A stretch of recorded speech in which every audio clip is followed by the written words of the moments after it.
మైరా మీడియామర్ welcomes political analyst KS Prasad. నమస్తే sir. నమస్తే అండి. ఈ మధ్య చంద్రబాబు నాయుడు గారు ఏ పడితే మాట్లాడుతున్నారు, చంపేస్తాం, అది చేస్తాం, ఇది చేస్తాం అంటూ. ఏం సార్ అసలు ఆ మాటలకు ఆంతర్యం ఏంది? అంత ఫ్రస్ట్రేషన్ అవ్వడానికి గల కారణాలు అంటే ఏం చెప్తారు సార్? ఇప్పుడు నేను ఎప్పటి నుంచో చెప్తున్నాను, ఒక పెద్ద అయిన స్థాయికి ఎదిగిన వ్యక్తి, అతను ఒక ఆదర్శప్రాయమైన రాజకీయాలు చేసి ఒక నమూనా కింద నిలబడి ఉంటే ఖచ్చితంగా మిగిలిన భావితరాలకి ఇప్పుడు ఈ రోజుకి కూడా మనం చూడు మహానుభావులు పుచ్చలంపల్లి సుందరయ్య గారిని, సార్ దామోదరం సంజీవి గారిని, ఇలాంటి వాళ్ళు మహనీయులను ఎందుకు తలుచుకుంటున్నాం అంటే వాళ్ళు they created a bench mark.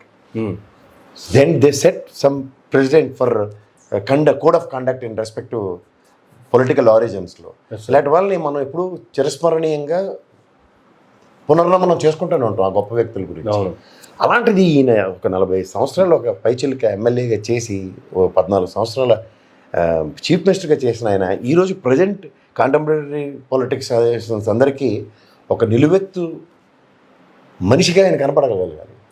But when it comes to a real game of politics, ఒక చేతకాని నిస్సహాయ స్థితిని ఒక ఫ్రస్ట్రేటివ్ మోడ్లోకి తీసుకెళ్ళి మాట్లాడుతున్నాడు.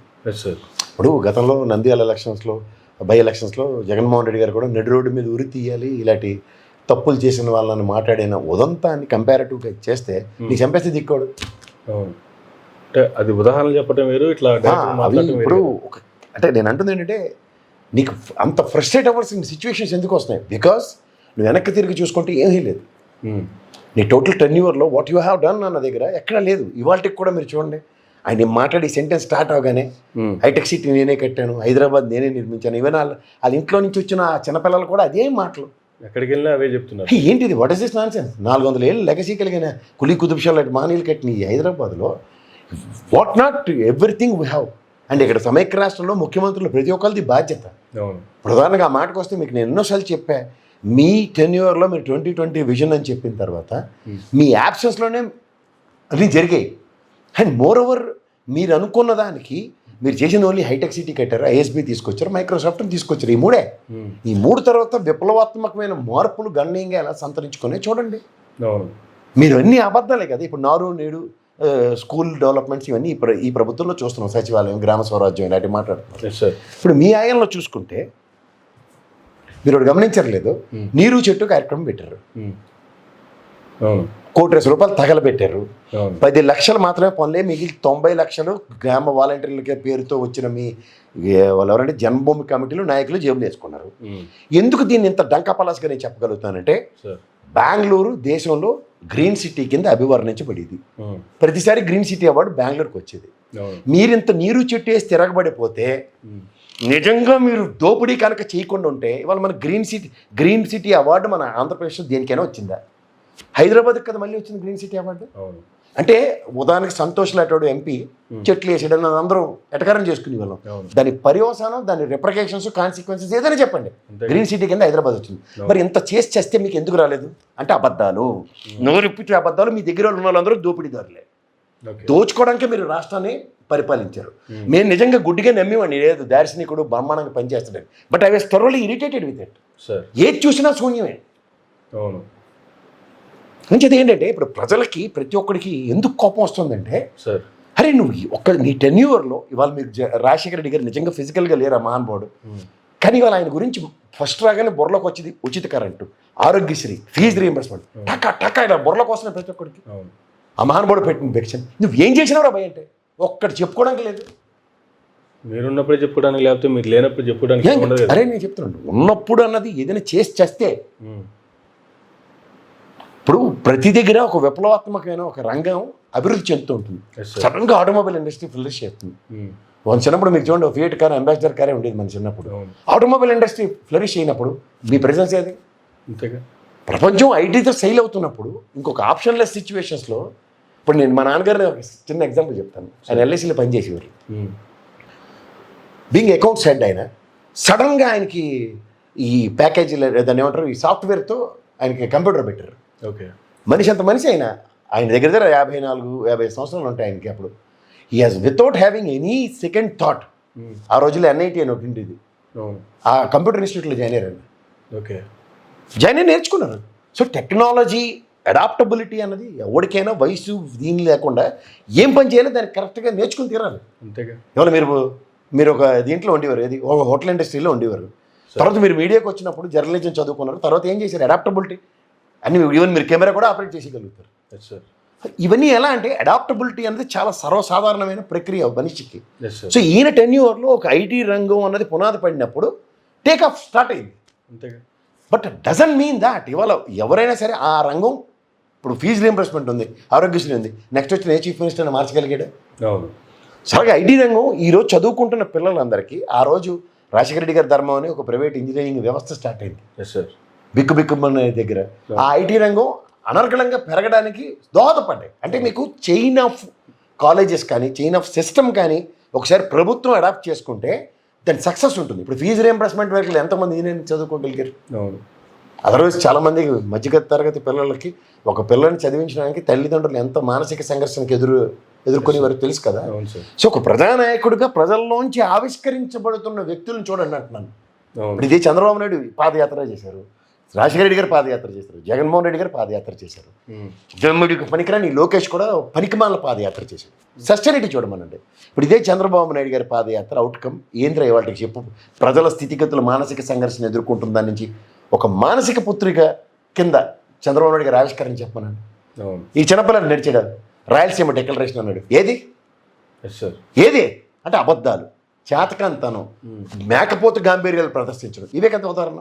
ఇదే జగన్మోహన్ రెడ్డి గారు, ఇదే రాజశేఖర రెడ్డి గారి పాదయాత్రలు చూడండి, ప్రజల స్థితిగతుల మీద చలించిపోయారు. అవును. చలించిపోయిన అవుట్కమ్ ఎలా ఉంది? రాజశేఖర రెడ్డి గారు ఏదైతే అవని, నేను ముఖ్యమంత్రి అయితే రైతులు పడుతున్న కష్టాలకు ఉచిత కరెంట్ అన్నాడు. అవును. ప్రజల ఆరోగ్య స్థితిగతులు ఏ విధంగానూ మెరుగుపడకపోవడానికి సామాన్య మానవుడు, మధ్యతరగతి వాడు, బిలో పవర్టీలో ఉన్నవాడు హాస్పిటల్ చూడడం అంటే గగనం అయిపోయే దగ్గర ఆరోగ్యశ్రీని ఆవిష్కరించగలిగాడు. Yes sir. పిల్లల చదువులకి ఎంత సతమతం అవుతారో, ఎంత ఇబ్బంది పడుతున్నారో చూశాడు, ఫీజు రీయింబర్స్మెంట్ పెట్టాడు. ఇట్లా జగన్మోహన్ రెడ్డి గారి పాదయాత్రలో హుదూ తితిలి తుఫాన్ నేను 25 చెప్తూ ఉంటాను.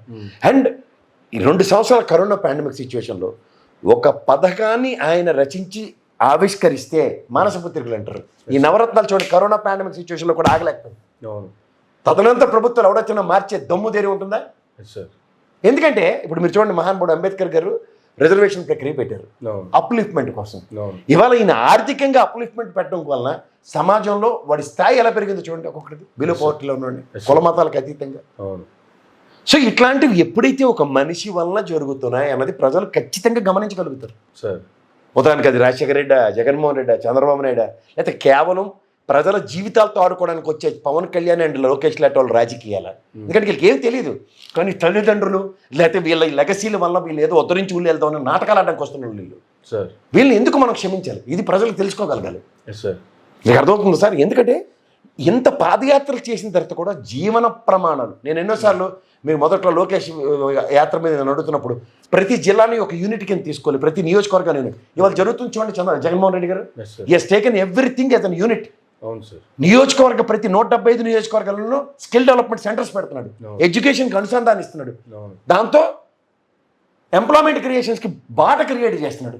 ఇది 14 ఏళ్ళ నువ్వు ముఖ్యమంత్రిగా 22 ఏళ్ళ నీ పరిపాలనలో ఏం చేశారా భయ్ మీరు? ఇది ప్రశ్నించవలసింది. జొత్తే గురేసుకొని చత్వరం కాల్చో పెట్టుకుని బేవర్స్ తిరుగులు తిరుగుతుండే కదా పవన్ కళ్యాణ్. ఇవి ప్రశ్నించవలసిన అవసరం.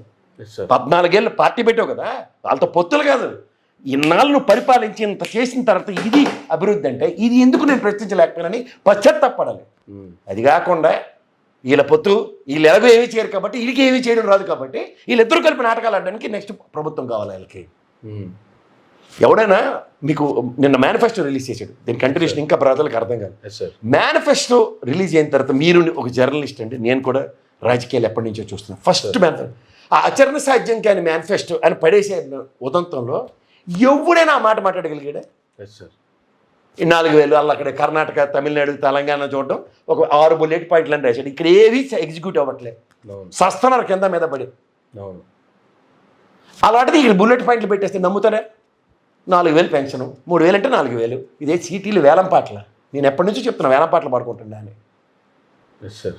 ఆచరణ 3,000 పెంచడానికే 250 ప్రణాళికాబద్ధంగా పెంచిన జగన్మోహన్ రెడ్డి రాత్రి 1,000 వేలం పాట, 2,000 ఇచ్చేసారు. 2 నెలలే కదా ప్రభుత్వం వస్తే మళ్ళీ దోచేసుకోవచ్చని.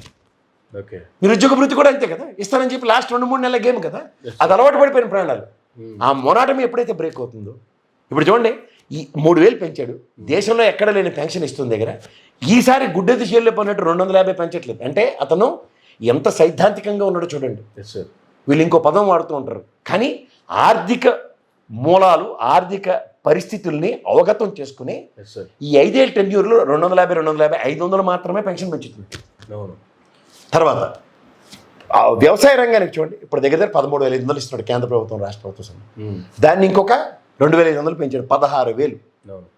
దానికి పార్లగా ఏం చేస్తున్నాడు, ఇన్పుట్ సబ్సిడీ ఇస్తున్నాడు, ఇన్సూరెన్స్ తీసుకుంటాడు, ఇవన్నీ స్టెబిలైజ్ చేసాడు.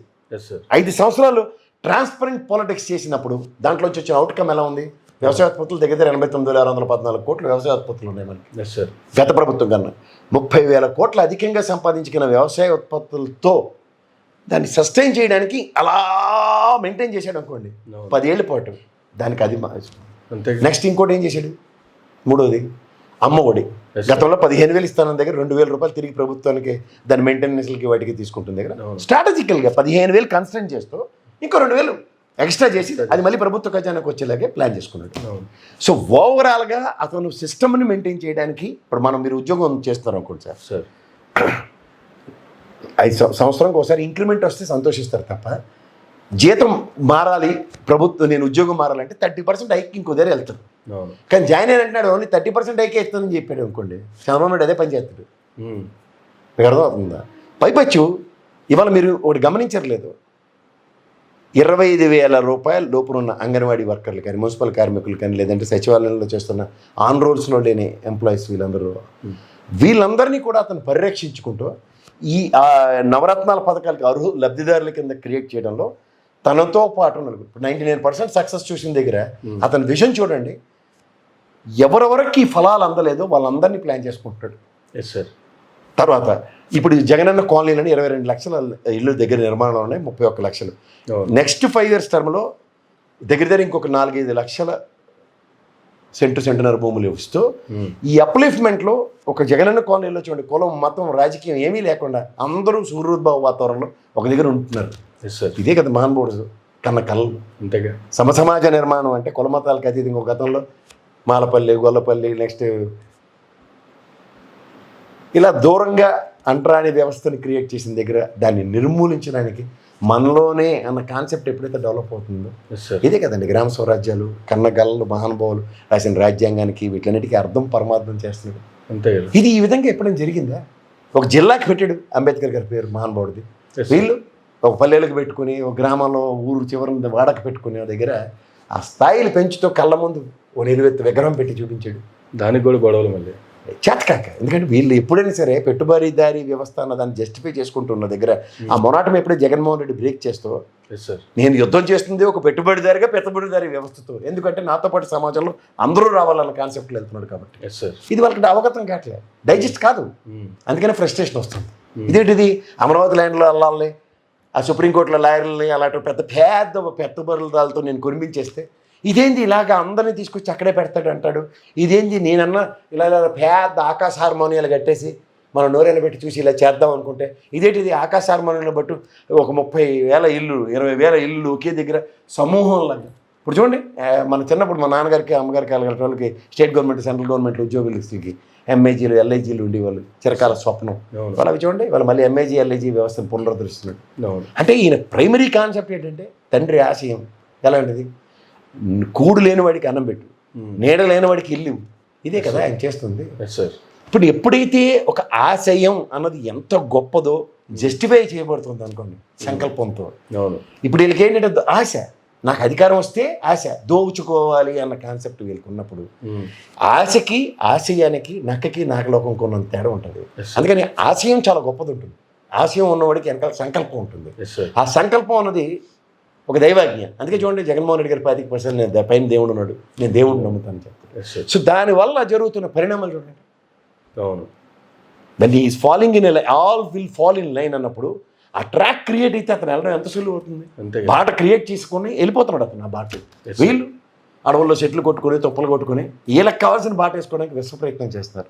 ఆ దాంట్లో దోపిడీతనంకి అలవాటు పడిన ఒక వ్యవస్థని కూకటివేలులోంచి పెకలిస్తూ దాన్ని ప్రక్షాళన చేస్తాడు అతను.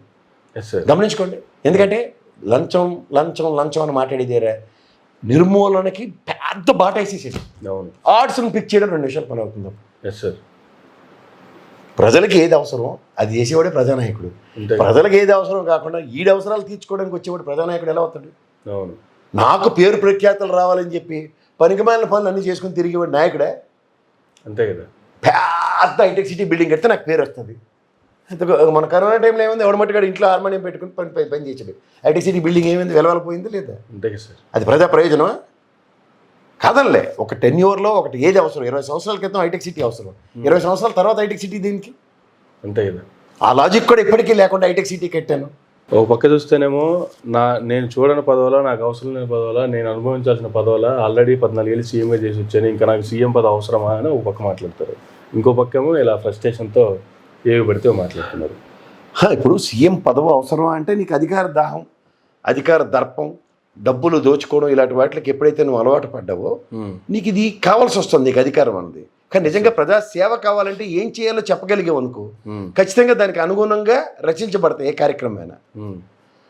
ఎంతసేపు నువ్వు ఆ అధికారమే పరమావధిగా చూస్తున్నప్పుడు, అందుకే జగన్మోహన్ రెడ్డి అనే వ్యక్తి ఏం చేసుకుంటాడంటే యుద్ధం చేస్తున్నాడు.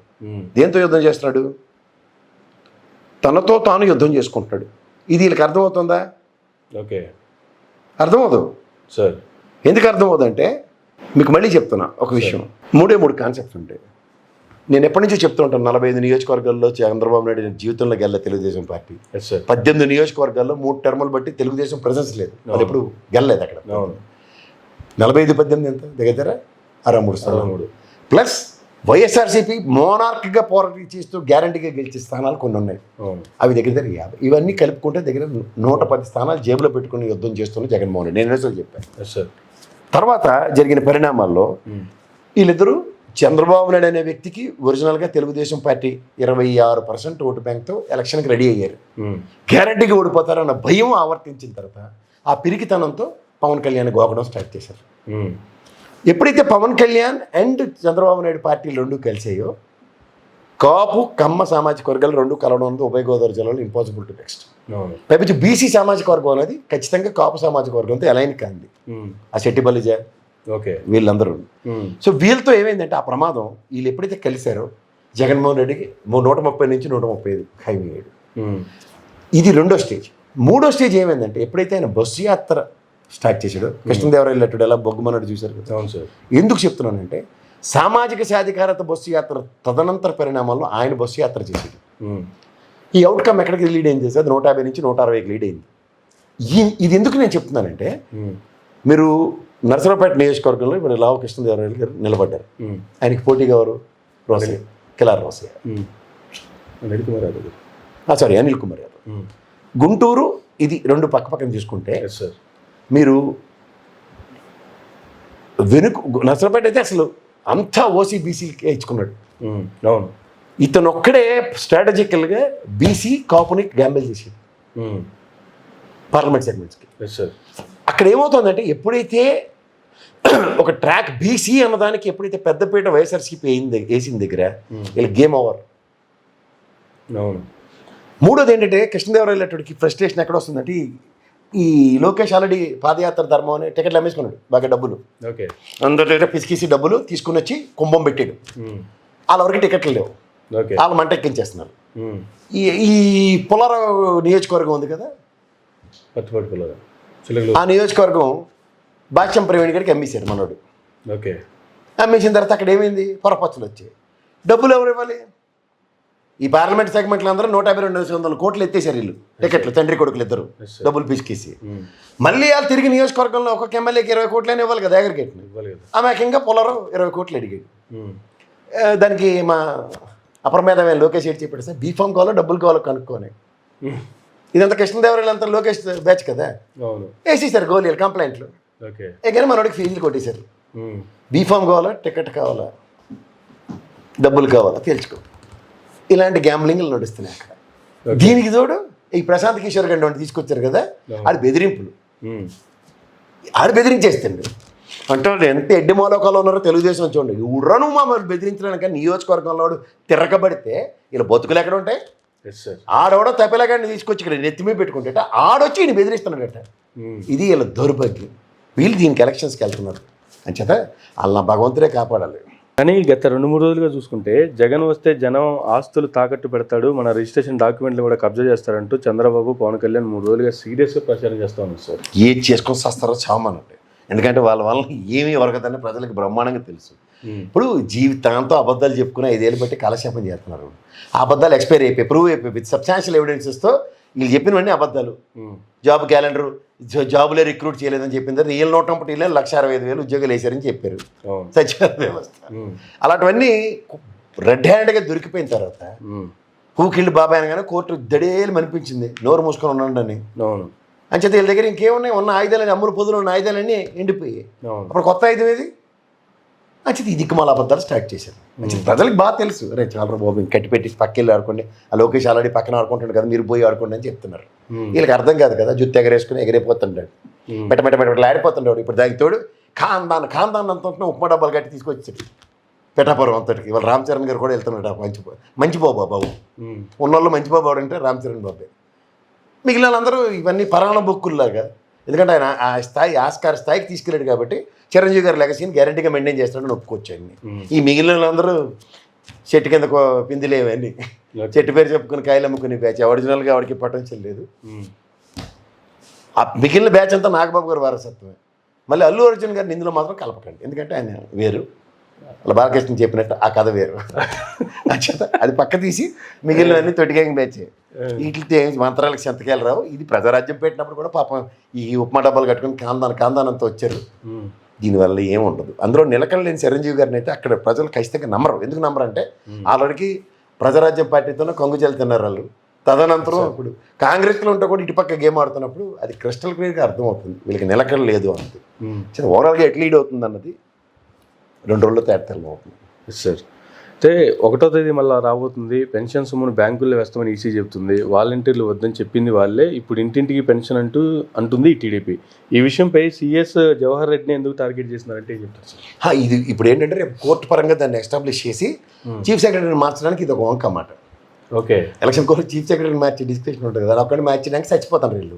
ఓకే, వీళ్ళకి పళ్ళు కొరికి మరీ చెప్తున్నాను, జడ్డుతనాన్ని కాసేపు పక్కన పెట్టి 40 ఏళ్ళు ఏం పీకి పంది వేస్తారో అది చెప్పుకొని చావండి ఎప్పటికైనా సరే. డిపాజిట్లు వస్తాయి కొన్ని దగ్గర, ఇది వదిలేండి సార్, అది టైం వేస్ట్. చీఫ్ సెక్రటరీని మార్చడానికి వాళ్ళు వేస్తున్న ఎత్తుగడ కోర్టుకి డైరెక్షన్లో ఆల్రెడీ వాళ్ళు ఎంత తెలివి ఉన్న వాళ్ళు తెలివి తక్కువ వాళ్ళు చూడండి ఎలాంటి డైరెక్షన్లు తెస్తున్నారు, ప్రజలను ఎలా ఇబ్బంది పెడుతున్నారు. అందుకే దొంగలు ఒక దగ్గర చేరుతారంటారు, మీకు తెలుసు తెలీదు. ఒక విషయం చెప్తా ప్రజలకు తెలుసుకోండి, మండల హెడ్ క్వార్టర్స్లో తప్ప ఏటీఎంలు ఇంకెక్కడ లేవు, పల్లెల్లో లేవు. ఈ నరేంద్ర మోడీ ధర్మం అని మన డబ్బులు మనం ముష్టి వాళ్ళలాగా ఏటీఎంలు అప్పటి తిరుక్కుని డబ్బులు లేవు నా 10 ఏటీఎంలు తిరిగితే ఒక దగ్గర దొరుకుతాయి. అంటే ప్రజల్ని ముష్టి వాళ్ళ కింద తయారు చేయడానికి పెట్టుబడిదారులు అందరూ ఒక దగ్గర తయారయ్యారు. ఇది ఒక ఉదాహరణ చూసుకోండి. అందుకే చూడండి మళ్ళీ 70% అకౌంట్లోనే డబ్బులు వేసేస్తున్నారు, పెన్షన్ అని చెప్తున్నారు. ఇప్పటి జగన్మోహన్ రెడ్డి చేయలేకే మిగిలినవన్నీ డీబీటీ చేసి ఇది ఒకటి ఎందుకంటే ఉంచాడు. వయసు రీత్యా పెద్దవాళ్ళు, వయసు రీత్యా మండల హెడ్ క్వార్టర్స్కి రావడానికి సచివాలయానికి రావడానికి వ్యయ ప్రయాసలు దూరబారాలు, నిస్సహాయ స్థితిలో ఉన్న పెద్దవాళ్ళని ఏం చేయాలన్న దాని మీద పరిరక్షణకి ఎత్తుకున్న వాలంటరీ వ్యవస్థ త్రూగా ప్రత్యక్షంగా డబ్బులు ఇవ్వడం. ఇది వీళ్ళకి ఎందుకంటే సార్ పేదవాడిని జగన్మోహన్ రెడ్డి పట్టుకుని చూస్తున్న ఉదంతం చూడండి, వీళ్ళు వాళ్ళు కండక్ట్ అవుతున్న విధానం చూడండి. ఆరతి పడితేనే కూడా గట్టి కొట్టేస్తుంది చంద్రబాబు నాయుడు. ఈ పవన్ కళ్యాణ్ సంగతి చెప్పక్కర్లేదు, క్లీన్ చేసుకుంటాడు అలా కోట శ్రీనివాసరావు లాగా. వీళ్ళందరూ ఏంటంటే ఉత్సవ విగ్రహాలు, తర్వాత ఇవన్నీ అంటే పంజరంలో ఏసీ పంజరంలో శిలకలు. ప్రజల యొక్క స్థితిగతుల్ని ప్రభావితం చేస్తూ నాటి తండ్రి నేటి కొడుకు ప్రజల్లో తిరిగి ప్రజల యొక్క భావజాలాన్ని అవగతం చేసుకుని ప్రజలకు ఏం కావాలో చేసే ప్రభుత్వం ఇదే ఫస్ట్ ఎవర్ టైం మనం చూస్తున్నాం. ఇది ఇలాంటిది ఇప్పటిదాకా జరగలే. అంచేత ప్రజలు వాళ్ళ భవిష్యత్తును వాళ్ళే నిర్ణయించుకుంటారు. బ్రహ్మాండమైన న్యాయ నిర్ణేతలు ఎవరంటే తెలుగు ప్రజలు.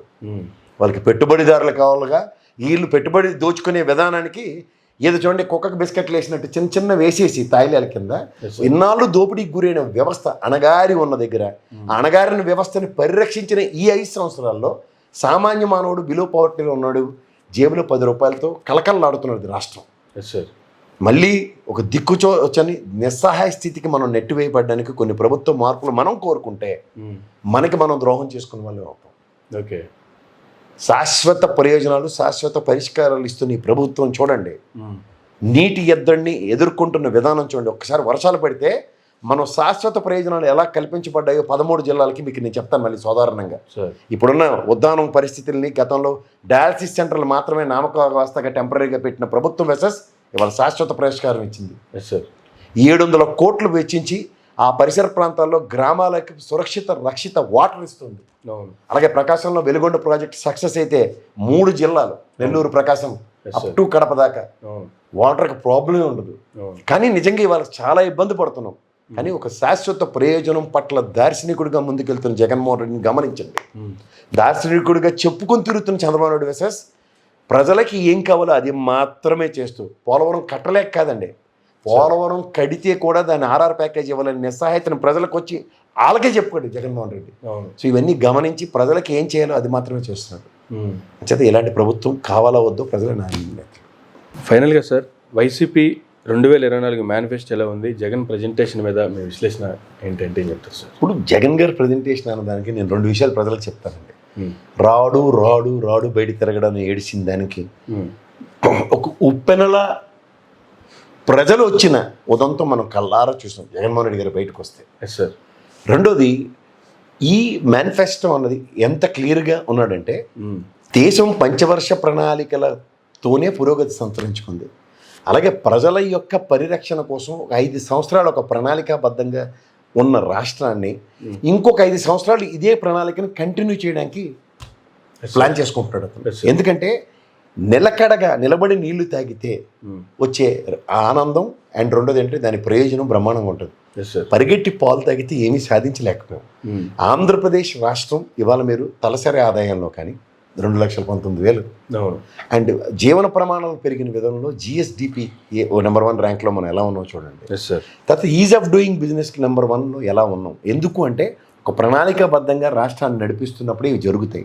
అవును సార్ దాంతో ఏంటవుతుందంటే రాష్ట్రంలో ఇన్ఫ్రాస్ట్రక్చర్ గతంలో చంద్రబాబు నాయుడు గారికి దీనికి ఎంత డ్రాస్టిక్ కంపారిజన్ ఉందో చూడండి. ఉమ్. ఎందుకంటే ప్రజల యొక్క జీవన ప్రమాణాలు పెంచడానికి ఉపాధి కల్పనకి ఈ ప్రభుత్వం కండక్ట్ అవుతున్న విధానాన్ని నిశ్చితంగా గమనించండి. ఎస్ సార్ ఎందుకంటే ఈ బడ్జెట్ పెట్టుకున్న రాష్ట్రానికి ఉమ్. మేనిఫెస్టో 2 సహకరించాలి.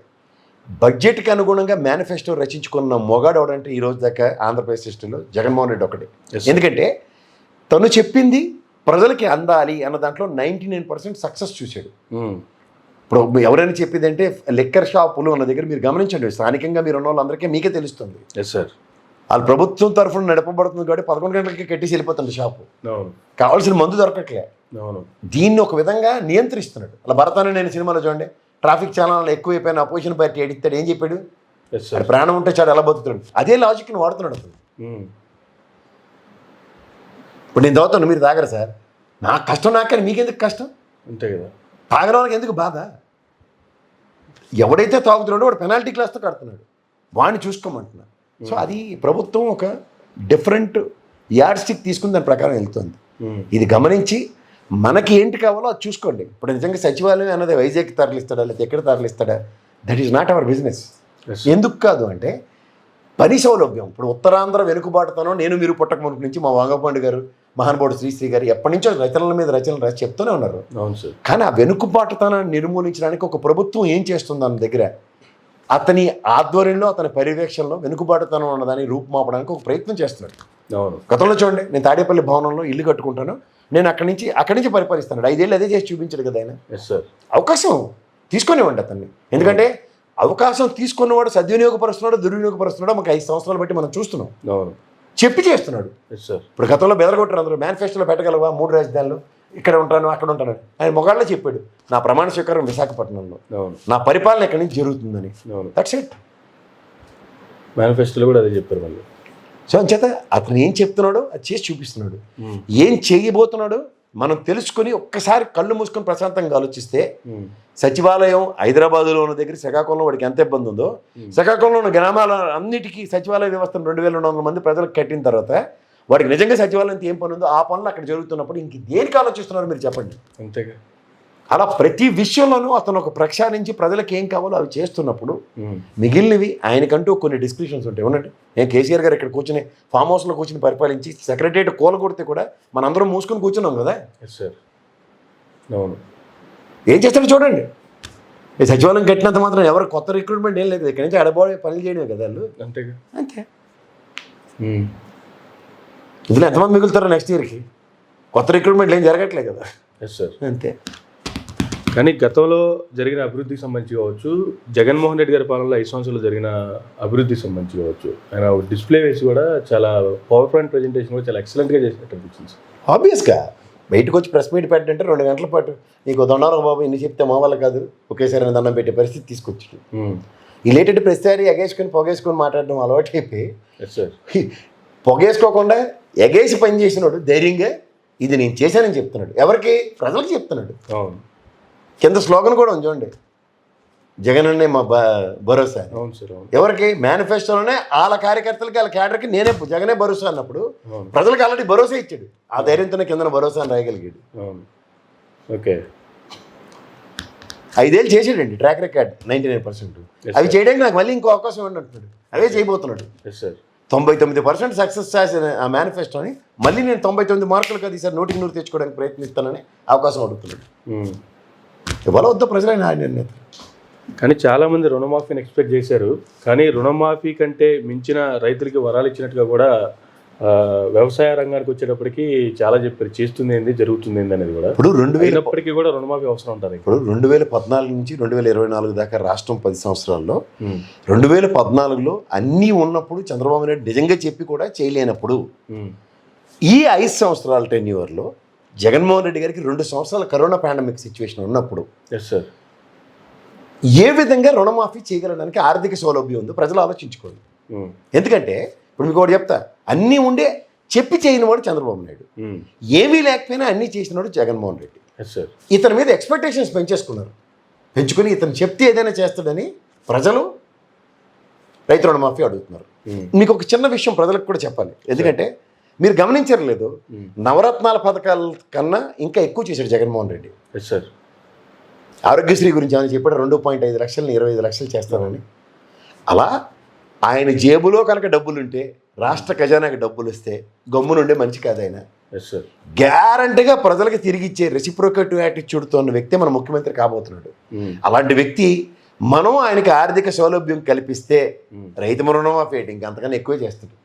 కానీ అది మాత్రం ముందు మేనిఫెస్టోలో ఎందుకు పట్టలేదంటే క్రియాశీలకంగా చెప్పినవి చేయడానికి రాష్ట్ర ఖజానా ఎలా పర్మిట్ చేస్తుందో దానికి అనుగుణంగానే పనిచేస్తున్నాడు. ప్రధానికి కరోనా లేని 2 సంవత్సరాల ఆదాయం ఇప్పుడు రావడానికి మనకి బంగారు బాట వేయబడింది.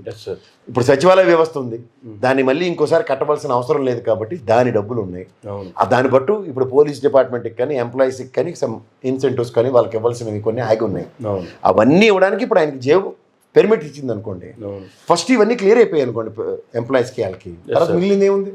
అంతేగా. ఇప్పుడు అంగన్వాడీలు మన దాకా ధర్నా చేశారు, వాళ్ళకి ఇవాళ చూడండి నవరత్న పథకాలు అన్నీ లబ్ధికి వచ్చేలాగా మేనిఫెస్టోలో పెట్టాడు.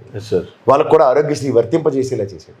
ఇప్పుడు ఓవరాల్గా మీరు చూసుకుంటే మ్యాక్సిమం నెంబర్ ఆఫ్ పీపుల్ ఇప్పుడు స్టేట్ సెంట్రల్ గవర్నమెంట్ ఎంప్లాయీస్కి సిజిఎస్ఈ అంటే స్టేట్ గవర్నమెంట్ స్కీమ్స్లో మెడికల్ కవరేజెస్ కవర్ అవుతాయి. మిగిలింది ఎవరు?